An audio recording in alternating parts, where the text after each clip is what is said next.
Olá! A febre maculosa colocou o país em alerta nos últimos dias por conta dos diversos casos de infecção e de mortes em decorrência da doença. De acordo com o último boletim epidemiológico do Ministério da Saúde, nos primeiros 6 meses de 2023, o Brasil registrou 67 casos de febre maculosa e 18 mortes pela doença.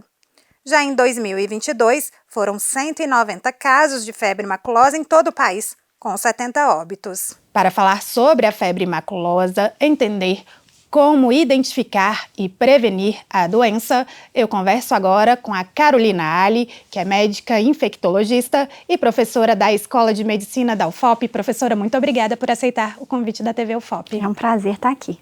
Professora, para a gente começar, explica para a gente o que é a febre maculosa. A febre maculosa é uma doença transmitida por bactéria. A bactéria mais comum é a Rickettsia rickettsii. E ela faz parte do que a gente chama de doenças causadoras de febres hemorrágicas, né? É uma doença potencialmente grave, ela tem um espectro o quadro clínico varia desde quadros mais leves até quadros mais graves e que tem um potencial, né, de letalidade muito, muito alto. E o mais difícil, talvez, de falar de febre maculosa é identificar os casos, porque o quadro inicial, ele se confunde com várias outras doenças, não só das febres hemorrágicas, né, como eu falei, mas de outras doenças também, que são doenças em geral mais bobas, mais corriqueiras. Esse é o grande problema da febre maculosa. E professora, como a doença é transmitida? A doença ela é causada por uma bactéria que precisa de um vetor, o vetor no caso é o carrapato. Tá? Então, ele é inoculado no indivíduo, né, pela mordedura, pela picadura do carrapato, que vai inocular ali aquela bactéria. Essa bactéria ela percorre a corrente sanguínea e vai causando aí os problemas. Professora, como você disse, os sintomas da febre maculosa, eles são comuns a outras doenças, né? Queria que você destacasse quais são esses sintomas e ao que as pessoas devem ficar atentas. Bom, a febre maculosa, ela causa febre, geralmente alta e de início súbito, e vão causar outros sintomas inespecíficos, dor no corpo, dor de cabeça, um mal-estar geral, náusea, vômito. Nesse quadro inicial, realmente é muito difícil a gente já de cara suspeitar de febre maculosa, por isso a gente precisa ter um vínculo, ter uma suspeita de uma exposição ao carrapato, né? Depois de alguns dias, de 2 a 3 dias, a pessoa pode manifestar as manchas pelo corpo, né? São manchas avermelhadas, começam de uma forma discreta, algumas mais elevadas. Essas manchas elas vão se tornando mais arroxeadas e podem evoluir para necrose. Nessa fase do surgimento da mancha, esse paciente já está com sinal de gravidade, tá? Então essa suspeita ela precisa aparecer lá nos primeiros sintomas da febre e do mal-estar geral, né? Então, o que o indivíduo pode procurar? Claro que não precisa alarmar, né? Como eu disse, esses sintomas de febre, dor de cabeça, dor no corpo, eles são comuns a outras doenças, mas se essa pessoa tem esse sintoma, teve contato com o carrapato numa região de carrapato, por mais que ela não tenha visto nela, mas ela tenha visto em familiares, outras pessoas que estiveram próximas, se expuseram ao carrapato, é importante alertar o médico, né, para que já tome as devidas providências. Além disso, nem toda febre maculosa vai ter mancha, né? Quando a gente fala febre maculosa, logo vem à cabeça essas manchas mais características, mas nem todo quadro vai ter mancha. Então, essa exposição, esse fator de risco, né, é importante ser levado aos profissionais de saúde. Outra questão é que, em geral, precisa de um tempo grande, o carrapato precisa ficar exposto ali por algumas horas para que haja essa transmissão. Então, em geral, as pessoas que têm febre maculosa, elas observaram nelas próprias o carrapato. E o carrapato, por ter aí componentes, né, que geralmente causam uma alergia, causam um incômodo, causa muita coçada, né, prurido ali no local do carrapato, então as pessoas sabem que tiveram esse contato.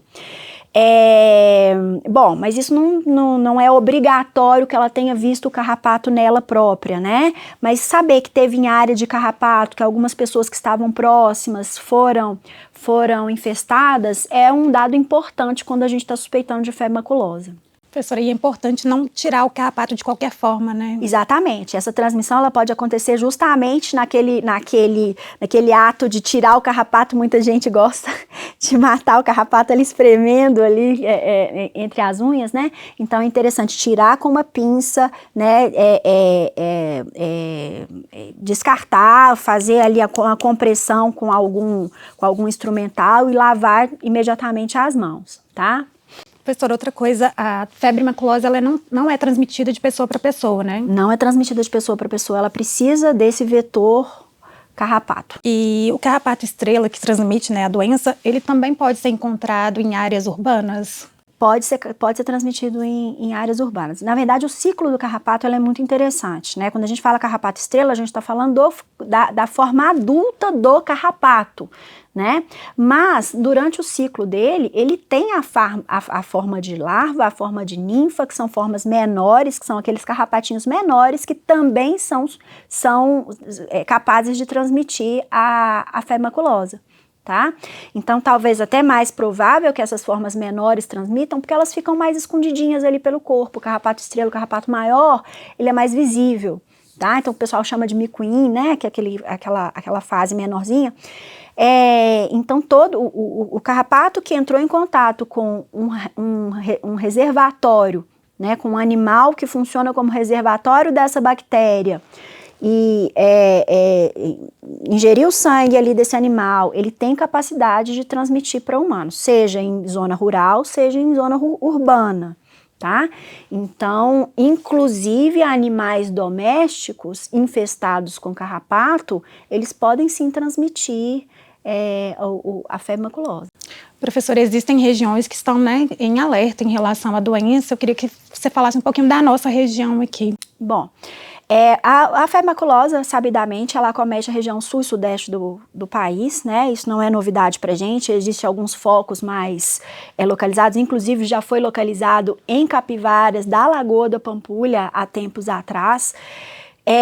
Então a gente sabe que a nossa região está suscetível, né? Recentemente nós tivemos os casos aí de Campinas e tivemos alguns alertas na nossa região.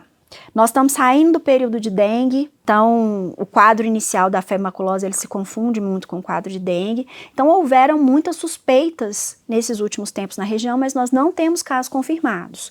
Tá?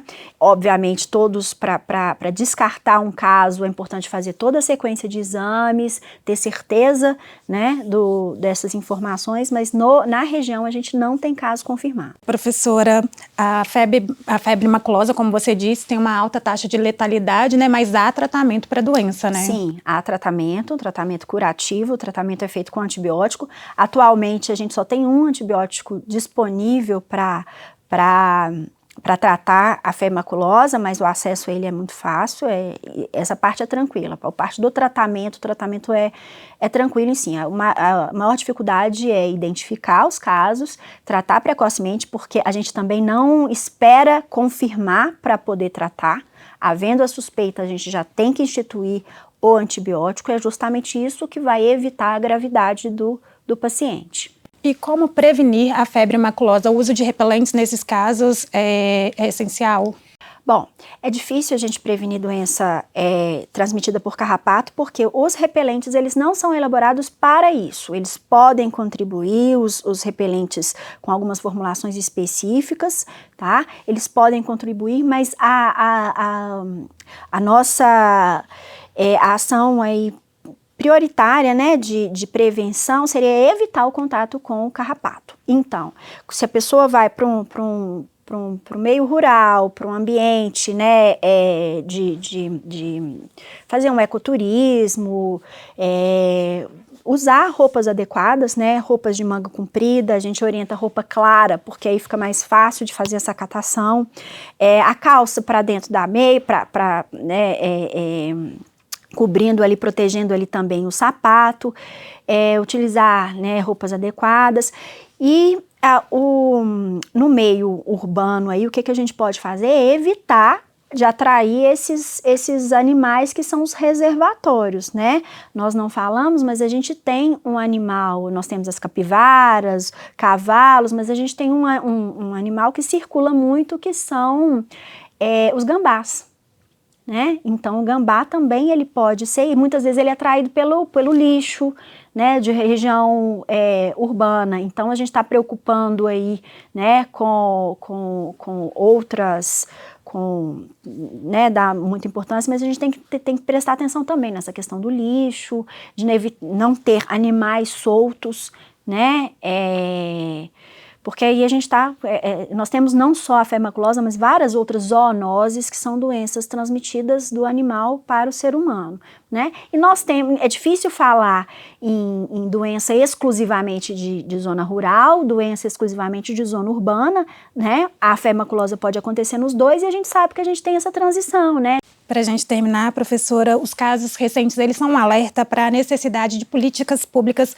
para prevenir a doença? Com certeza, né? A gente viu aí, a gente precisa respeitar os animais no sentido de compreender que a gente tem doenças que são transmitidas o tempo inteiro de animal para ser humano, né? Para os animais, nós vimos aí a questão da provável origem da Covid, né, várias outras, gripe aviária, nós temos respeitar animais silvestres, né, se a gente encontra um animal silvestre morto ali na beira da estrada, a gente não pode simplesmente mexer e tirar aquilo da estrada, porque aquilo pode ter um risco para a saúde, e os animais domesticados, né, o cavalo, o cachorro, é importante ter políticas sanitárias, né, que façam esse controle, né, controle com lixo, evitar o mato tem que ser capinado, porque isso a gente pode proliferar mosquito, pode proliferar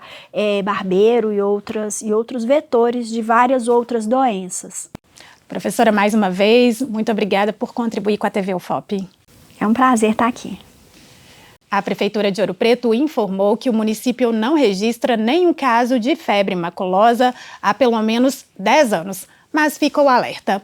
Em caso de sintomas leves, como citados pela professora Carolina Ali, a pessoa deve procurar a unidade básica de saúde de referência.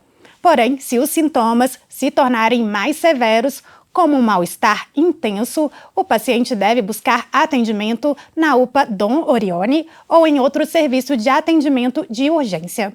Já em Mariana, de acordo com os dados do SINAM, que é o Sistema de Agravos de Notificação, nos últimos 15 anos, o município notificou apenas um caso em 2019, que infelizmente evoluiu para o óbito. A pessoa que apresentar sintomas associados à febre maculosa, que tiver sido picada por carrapato, deve procurar a UBS mais próxima de sua residência para avaliação médica e, posteriormente, realizar o teste no laboratório municipal. Em casos mais agudos, a pessoa deve procurar a unidade de pronto atendimento da policlínica. E por conta da repercussão nas redes sociais, de comentários a respeito do aparecimento de carrapatos estrela no campus Morro do Cruzeiro, em Ouro Preto, a UFOP divulgou nota informando que a administração central solicitou que a vigilância epidemiológica intensifique as atividades nesses locais. No documento, a universidade também disse que, entre outras ações de manutenção, tem realizado o manejo adequado da vegetação, gerando assim um ambiente menos favorável à proliferação do carrapato estrela, conforme recomendado pela literatura especializada. O documento na íntegra você confere no site ufop.br. Continue acompanhando a programação da TV UFOP no nosso canal na TV ou pela internet. É sempre bom ter a sua companhia.